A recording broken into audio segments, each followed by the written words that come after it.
की कशासाठी आमच्यावर वेळ एवढी एक आता केली. अहो ग्रामपंचायतने सुद्धा म्हणजे ठराव घेतला आमच्या जागेत नाही करायचं आम्हाला म्हणून. मला बसून बोलून आता आलेत मॅडम यायला तर बोलूच आपण सगळे या नाही नाही, काय करायचं मला सांगा. जिंदगी जगण्यात काय आम्हाला बघा, तुम्ही मला सांगा. बोलतो आपण या एखाद्या माणसाला टार्गेट करीत असते तर काय उपयोग आहे माणसाला नाही ना. जिंदगीत? अहो त्याला शासनाच्या जाताला कंट्रोलात आत्महत्येची वेळ आली आहे माणसाला.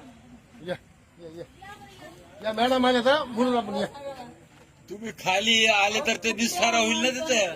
कलेक्टर साहेबांना सुद्धा सांगायचं अगं तहसीलदार साहेबांना फक्त बोलून जायचं होतं 2 दिवस आम्हाला नाही म्हणून.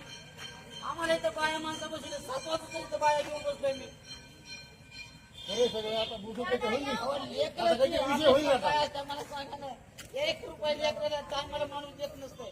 बोलल्याशिवाय होणार आहे का खाली मध्ये 3,000 रुपयासाठी माणसाला वाटतं केलं तर माणसाला गिराशी या या तुमच्या जीवाचं बरं वाटतं